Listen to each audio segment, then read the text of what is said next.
তোমার মা আর ভাই আইছিল আজকে আমাকে বাড়িতে আগে কয়ে গেছে আগামী সপ্তাহে নাকি সালিশ ডাকছে, তুমি নাকি আমার লগে থাকতেই চাও না।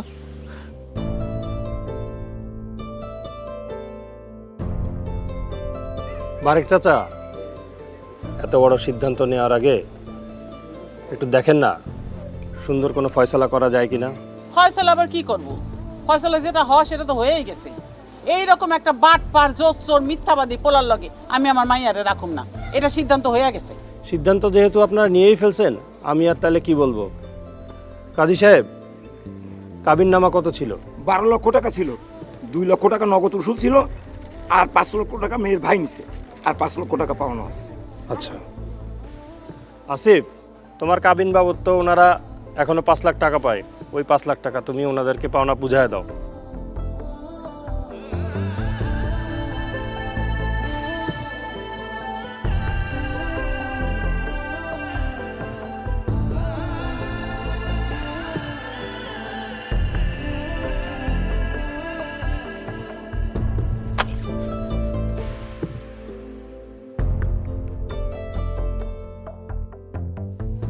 এই হাসিম, থামো।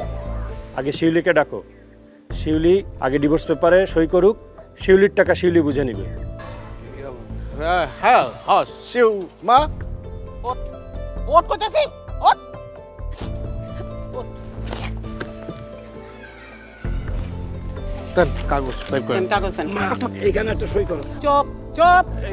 এটা এখানে 5 লাখ আছে, বুঝলো? এনে, দেন সই কর, সই কর। কলমটা হাতে নে, কলমটা হাতে নে, কলমটা হাতে নে, তুই সই কর। আরে কি হলো, সইটা করছ না কেন? আরে সইটা করতেছস না কেন? কর কর, সই কর, সই কর কইতাছি, সই কর, সই কর, আবার সই কর। আরে আরে কলমটা ভালো করে ধর, এখানে সই কর, সই কর। আর সই করছ না কেন? আরে কি হইছে, কি হইছে? তুই কিন্তু আমার মাথাটা গরম করে দিতেছস।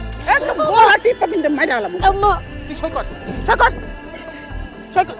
আবার এই ওইদিকে কি দেখছ? ওইদিকে কি দেখছ? তামসা, রং চলতেছে এখানে, রাও না মানে তামসা চলতেছে এখানে। এই খবরদার, ওরা হলো আমার বিয়ে করা বউ, ওর গায়ে কেউ হাত তুলে আমি কিন্তু খবর করে ফেলাবো। এই কি করবি? হ্যাঁ, মারবি? মার মার মার। খবরদার! আর একটা চড় যদি ওনার গায়ে লাগে, আমি কিন্তু এটা নিচে গলায় ঢুকাই দেবো। খবরদার! ছোটকাল থেকে আমার পরিবার আমারে বোঝা